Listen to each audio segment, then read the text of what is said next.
विद्यार्थी मित्रांनो, सह्याद्री ट्युटोरियल्समध्ये तुमचं स्वागत आहे। जसं तुम्ही थंबनेलमध्ये बघितलंय की सीईटी मध्ये यश हे मिळवायचंच आहे आपल्याला। ओके, यश कुणाला नको आहे सांगा? प्रत्येकाला यश हवं आहे।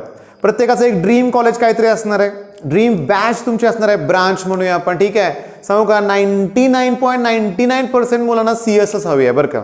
ओके, रियालिटी आहे आणि सीओपी सीएस हे ड्रीम असणार आहे बऱ्याच लोकांचं।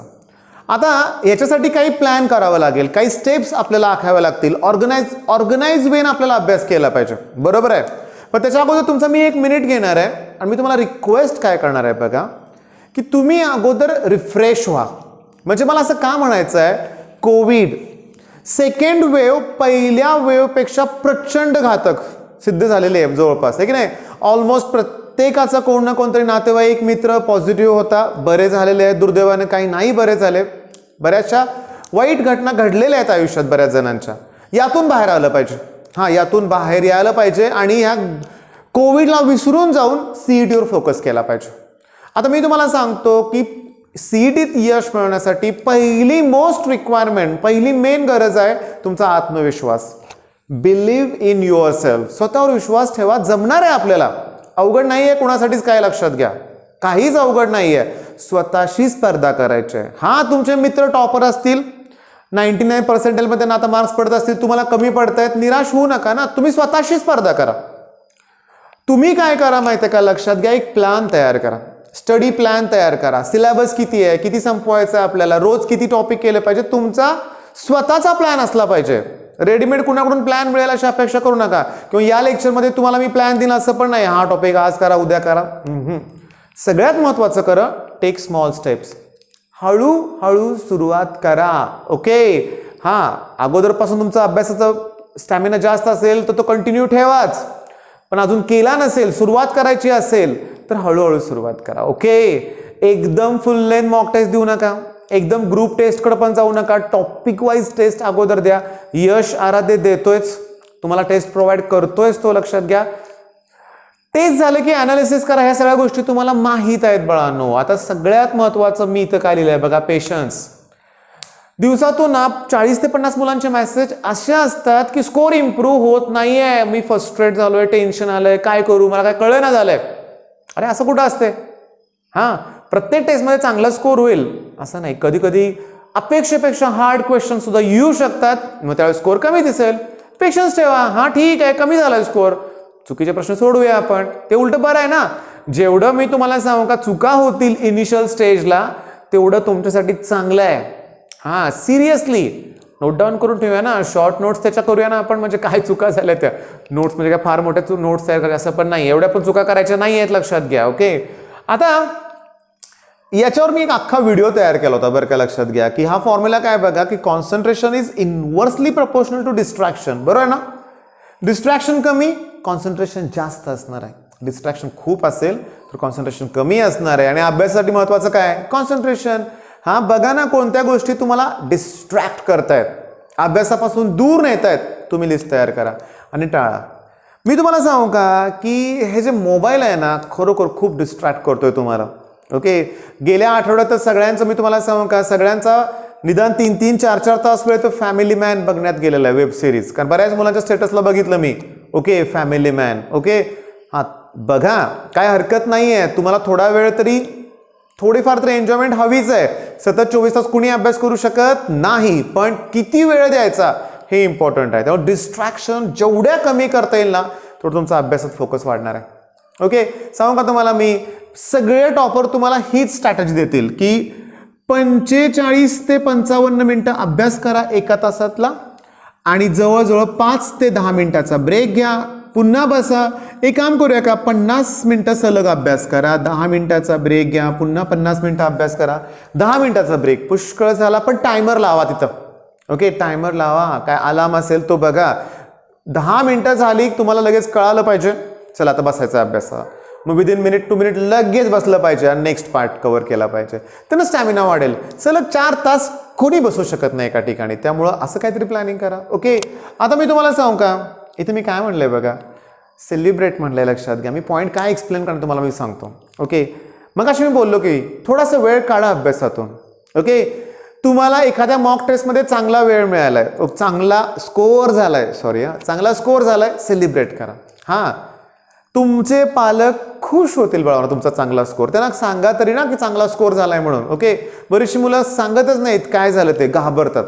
यात पालकांचा दोष आहे बरं का, की पालकांचा दोष इथं आहे. इथं थोडंसं ना मी काय म्हणतोय, एक रिलॅक्स वातावरण पाहिजे. व्हिडिओच्या सुरुवातीलाच बोललो मी, कुठला तणाव नको आहे, रिलॅक्स वातावरण पाहिजे आहे. ते अनालिसिस करा. बरं, काय एखादा बर्थडे असेल घरात कोणाचा, घरात सेलिब्रेट, वेळ काढा, अर्धा तास 1 तास चालेल. ओके, 24 तास अभ्यास करायचा नाहीच आहे, मी 2-3 वेळा सांगितलं ह्या लेक्चरमध्येच. ओके, सगळ्यात महत्त्वाचं फिट राहणं महत्त्वाचं आहे. आता साताऱ्यात सुद्धा थोडेफार रिस्ट्रिक्शन रिलीज केलेत त्यांनी, लक्षात घ्या. म्हणजे सकाळी फिरायला जायची परमिशन मिळाली आता. ओके, आमच्या इथं सांगू का, अजिंक्यतारा आहे. ओके, ग्राउंड भरपूर आहेत, लक्षात घ्या.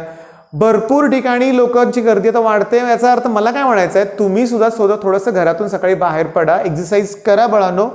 सगळ्यात महत्त्वाचं मेडिटेशन करा. सगळ्यात महत्त्वाचं काय सांगा, मेडिटेशन. या 2 गोष्टीमुळे तुम्ही फिट राहणार आहे.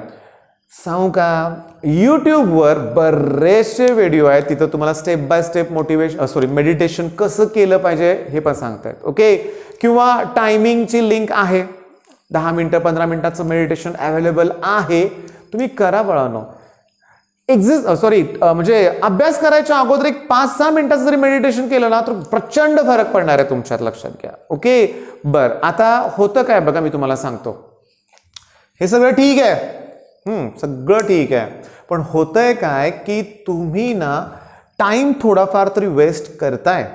ओके, कसं असतं बघा, मी तुम्हाला सांगतो की जेव्हा, आता एक लक्षात घ्या, मला सांगायचं काय बघा, की जेव्हा तुम्ही व्हिडिओ लेक्चर बघताय ना, व्हिडिओ लेक्चर, मी बऱ्याचशा मुलांना विचारतो बरं का की कसं काय बघतो वगैरे, तर सांगतो तुम्हाला 1.5x किंवा 2x, काय काय जर एक्स लेजंड असे आहेत म्हणूया 2.5x न पण बघतात.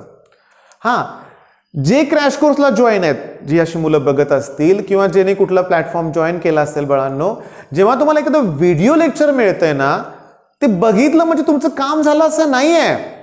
ओके, म्हणजे पालकांच्या सॅटिस्फॅक्शनसाठी चला ठीक आहे मी हे व्हिडिओ लेक्चर बघितलं नाही. तुम्हाला कुठलंही व्हिडिओ लेक्चर बघितलं ना, जेव्हा तुम्ही नोट्स काढाल तेव्हाच त्या लेक्चरचं महत्त्व आहे. ओके, माझ्याकडे मंगेश नावाचा एक मुलगा आहे बरं का, तो प्रत्येक लेक्चर, आणि रोहन देवकुळे, ह्या रोहन देवकुळे माझ्याकडेच आहे इथं, आणि मंगेश माझा ऑनलाईन स्टुडंट आहे, लक्षात घ्या, क्रॅश कोर्समधला. व्हिडिओ लेक्चरमधला प्रत्येक पॉईंट त्यानं नोट डाऊन केलेला असतो. ओके, प्रत्येक फॉर्म्युला म्हणजे प्रत्येक न्यूमेरिकल त्यानं सॉल्व्ह केलेलं असतं. गंमत सांगू का मी तुम्हाला, की एक ह्याच्याबद्दलचीच गंमत सांगतो व्हिडिओ लेक्चरबद्दल बरं का. काय होतं बघा, व्हिडिओ लेक्चरमध्ये मी 15, 20, 30 पर्यंत न्यूमेरिकल सॉल्व्ह करून घेतो. त्यातले काही प्रॉब्लेम आहेत तसे डीपीपी मध्ये असतात. गंमत म्हणजे तेच प्रॉब्लेम मला पुन्हा डाऊट म्हणून विचारतात मुलं. माझा रोजचा अनुभव आहे. आम्ही चिडत नाही, देतो त्यांना एक्सप्लेनेशन, पण वाईट वाटतं, अरे मी व्हिडिओमध्ये हाच प्रॉब्लेम शिकवलाय, तोच प्रॉब्लेम मुलगा मला परत विचारतोय. मग याचा अर्थ काय की व्हिडिओ लेक्चर सिन्सिअरली बघितलं जात नाही. यूट्यूबवर 1 शॉट लेक्चर्स आहेत. निशांत पटवर्धन सरांची PYQ सिरीज बेस्ट आहे. अलगेश सरांचे ना टॉपर्स वे ही बेस्ट सिरीज आहे. फिजिक्स ज्ञान मुकेश नायक सरांचे 1 शॉट लेक्चर्स आहेत. दिनेश सरांच्या चॅनलवर काय नाही असं आहे, सगळं मॅथ्स आहे. मग मला सांगा, मग व्हिडिओ लेक्चर बघताना आजपासून काय काढणार तुम्ही, शॉर्ट नोट्स. शॉर्ट नोट्स काढल्या की पुन्हा रिवाइज करायला बरं पडणार आहे. आणि सगळ्यात महत्त्वाचं तुम्हाला मी सांगतो की DPP प्लस PYQ 100% सक्सेस मिळणार, मी तुम्हाला सांगतो. आता DPP म्हणजे काय असं बरेच जण विचारतात, डेली प्रॅक्टिस प्रॉब्लेम. म्हणजे तुम्हाला तुमच्या ऑफलाईन क्लासेसमध्ये, तुमच्या कॉलेजेसमध्ये टॉपिक झाला किंवा रोज तुम्हाला काही क्वेश्चन्स ॲज अ MCQ दिले जातात, त्यालाच आपण DPP म्हणणार आहे, डेली प्रॅक्टिस प्रॉब्लेम. बाळांनो, ह्या 2 गोष्टी केल्या तर यश मिळणारच आहे. पण आता समजून घ्या बरं का, मी इथं एक लक्षात घ्या बघा, माझ्या इथलं सांगतो. व्हिडिओ लेक्चरमध्ये समजा 30 न्यूमेरिकल्स घेतलेत, DPP मध्ये 50 दिलेत, आणि क्वेश्चन पुन्हा याच्यात मी टेस्टमध्ये 30 घेतलेत, तर ऑलमोस्ट 110 झाले ना. मग 110 MCQs मध्ये बाळांनो 10 तरी प्रश्न असे असतात की जे तुमचे डाऊट्स असतात, तुम्हाला ते जमत नाहीत. आता बरेच मुलांना मी विचारतो, अरे डाऊट का विचारत नाही, तर मी रिटर्नचे सोल्युशन देतो, त्यातच बऱ्याच जणांचे डाऊट क्लिअर झालेले असतात. मेन पॉईंट काय, मी सांगतो हे 10 जे टिपिकल प्रॉब्लेम आहेत याच्यातले, त्याला तुम्ही स्टार करून ठेवा. तुमच्या नोट्समध्ये त्याचा उल्लेख पाहिजे. तेच पुन्हा रिवाइज करायच्यात, लक्षात घ्या. असले जे अवघड प्रॉब्लेम असतात ना की एकदा सोडवले नाहीत लक्षात राहत, तात्पुरतं वाटतं हा कळालंय पुन्हा नाही आठवत, त्याची रिव्हिजन करणं गरजेचं आहे.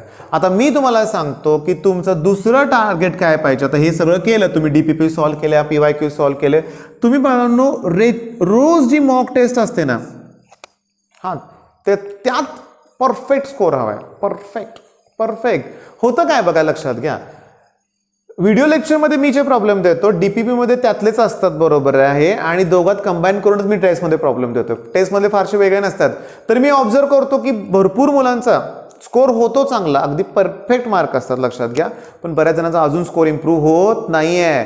मग आजपासून, उद्यापासून समजा, आता आज सुट्टी, आज संडे सुट्टी, उद्यापासून जर परफेक्ट व्हिडिओ लेक्चरच्या नोट्स तुम्ही बनवल्यात तर मी गॅरंटी देतो की सगळ्यांना स्कोर चांगलाच होणार आहे. कुठं? मॉक टेस्टमध्ये. ओके, आता कसं आहे बघा, हे पॉईंट्स नोट डाऊन करून ठेवा, हे फॉलो करा. ओके, कामाला लागा, लक्षात घ्या. होतं कसं बघा, कितीही मुलं डिस्ट्रॅक्ट असली, बरीचशी मुलं अभ्यास सोडून दिलाय, तरी माझं एक वाक्य महत्वाचं आहे, अगोदर पण बोललोय मी, की टॉपच्या कॉलेजचं कुणाचं मेरिट खाली येणार नाही आहे. चला यावर्षी कोविडची परिस्थिती आहे, मग COEPचं मेरिट 95% पर्यंत खाली आलं, शक्य नाही. ते 99.9 कडेच जाणार आहे CETचं, लक्षात घ्या, ओपनसाठी. त्यामुळे ह्या गोष्टींचा विचार करा. ओके, मग तयारीला लागा बाळांनो. बेस्ट ऑफ लक. धन्यवाद.